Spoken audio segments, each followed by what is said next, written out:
तुषार भी तो एक संपूर्ण पुरुष है और फिर वह भी तो रति काम की इस दुनिया में विचरण कर रहा है। वह अपनी शारीरिक संतुष्टि और मानसिक शांति के लिए अगर किसी और की बाहों में विश्राम करने लगा, तो मेरा क्या होगा? कहानी शुरू करने से पहले हमारे चैनल को प्लीज सब्सक्राइब एंड लाइक अवश्य करें ताकि हमें मोटिवेशन मिलता रहे, ताकि आप लोगों के लिए नया नया कहानी लाता रहूं। आइए कहानी शुरू करते हैं।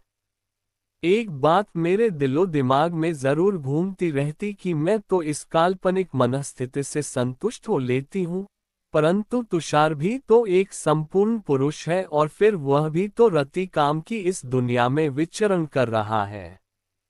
वह अपनी शारीरिक संतुष्टि और मानसिक शांति के लिए अगर किसी और की बाहों में विश्राम करने लगा, तो मेरा क्या होगा?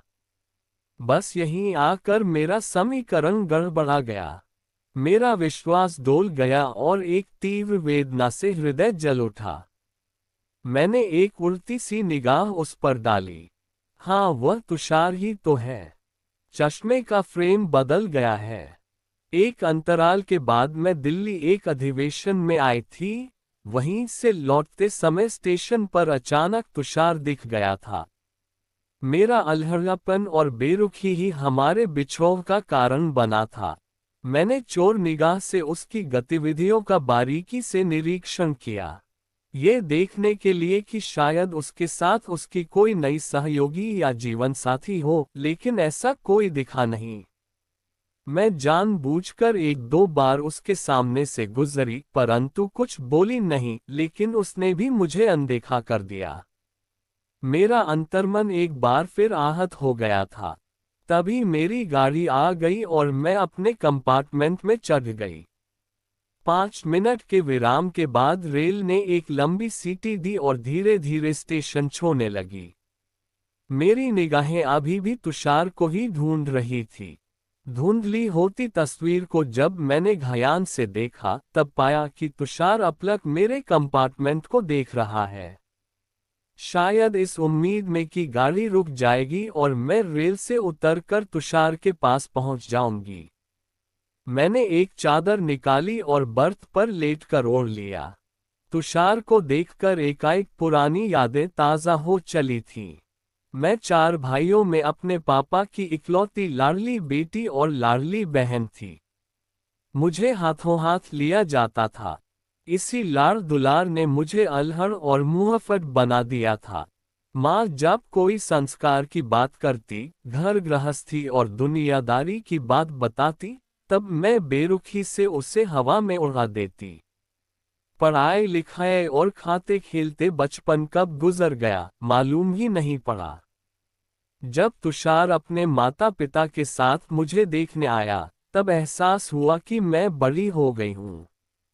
मेरी खुशी के लिए मेरे चारों भाई हाथ बांधे खड़े थे। पापा डबडबाए आंखों से मुझे देख रहे थे। इस समय हिम्मत और समझदारी से काम ले रही थी, तो मेरी माँ, जो हर तरह से ये कोशिश कर रही थी कि तुषार मुझसे शादी के लिए हाँ कह दे।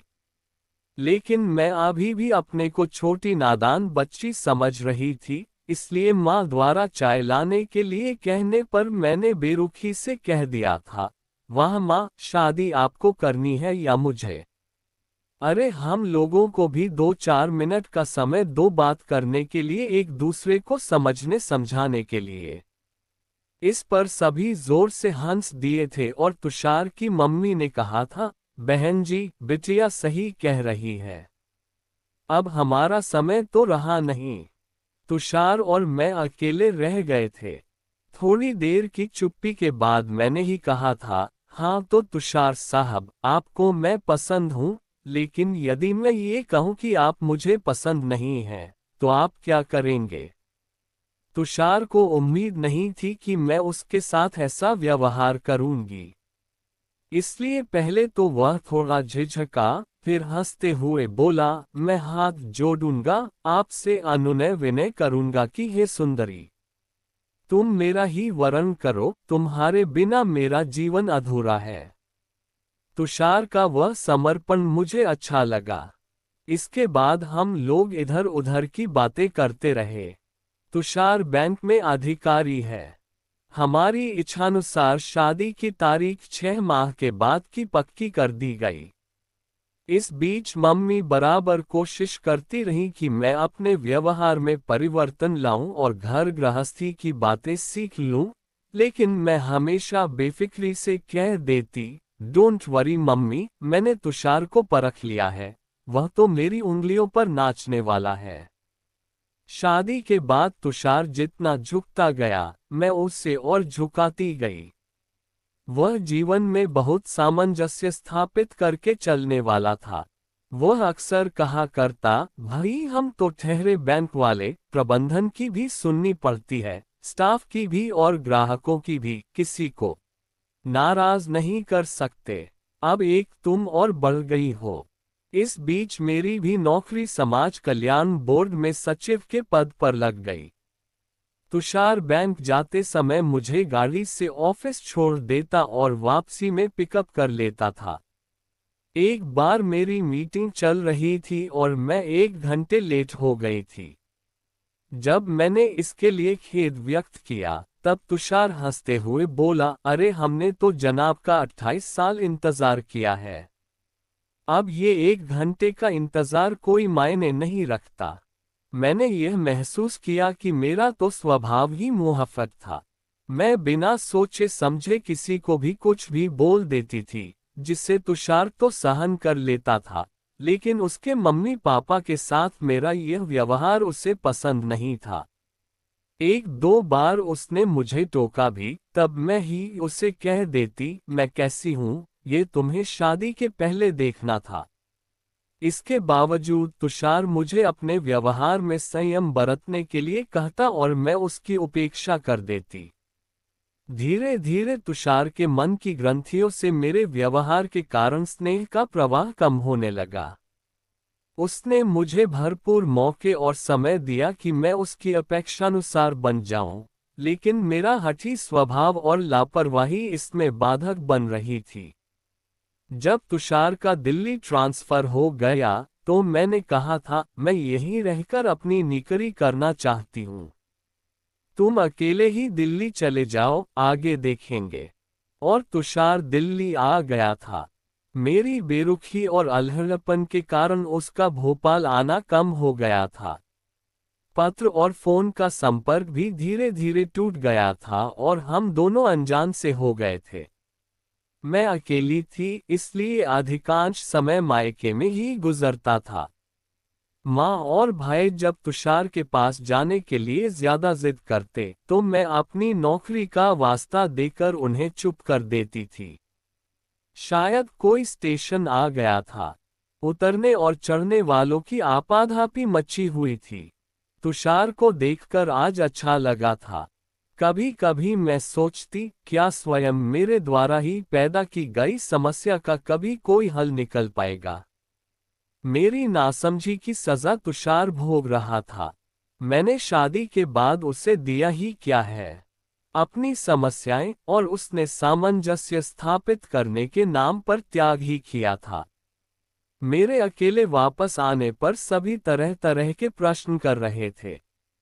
तुषार मिला था क्या? उससे बात हुई थी? वह कब आ रहा है? माँ की आंखों में उम्मीद की एक किरण थी, लेकिन मेरे अकेले आने से ऐसा लगा मानो सबकी उम्मीदों पर पानी फिर गया था। मेरा अंतर्द्वंद्व चलता रहा और बिना किसी ठोस आधार के तुषार के साथ मेरा बिछोह चलता रहा। हर कोई अपने अपने स्तर से सोच रहा था कि मेरा और तुषार का एकाकीपन ज्यादा नहीं चल पाएगा। माँ की सोच थी कि इनके बीच पैदा हुई तकरार थोड़े समय के बाद एक दूसरे को समझने पर दूर हो जाएगी, जबकि मेरे विचार में ऐसा कुछ नहीं होना था।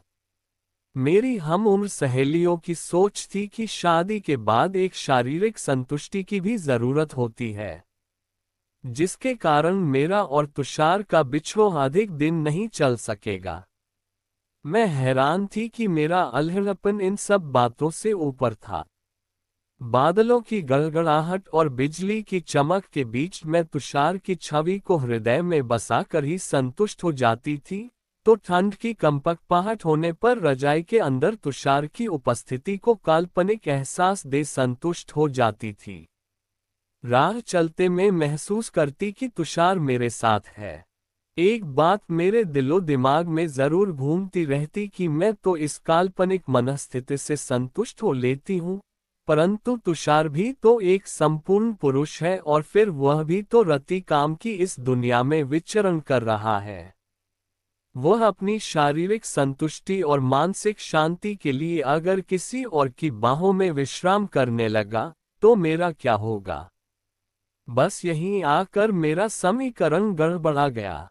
मेरा विश्वास डोल गया और एक तीव्र वेदना से हृदय जल उठा। मैं अब और विवाद तथा उपहास का केंद्र बनना नहीं चाहती थी। मुझे अपने कृत्यों पर गंभीरता से सोचना था और तुषार के प्रति अनन्य भाव से समर्पित होना था। मेरा अंतर्मन चीत्कार कर रहा था कि शिव की क्रोधाग्नि से यज्ञ विध्वंस होने के पहले मुझे शिव की शरण में चले जाना चाहिए। आज मैं शिव और तुषार में समरूपता देख रही थी। भोला भाला तुषार, मेरे सुख के लिए उसने विष का प्याला पी लिया था, क्रोध को त्याग दिया था, अपनी कामाग्नि पर संयम का तुषाराघात कर दिया था। दिन तो कामकाज में गुजर जाता, लेकिन रातें बड़ी मुश्किल से गुजर रही थीं। बाद में मुझे ये भी मालूम हुआ था कि हमारे मिलन के लिए ही मेरे भाइयों ने तुषार को मेरे दिल्ली जाने के कार्यक्रम के बारे में बताया था। लेकिन हमारे मिलन का वह अभियान सफल न होने पर अब घर के सभी लोग उदासीन हो गए थे।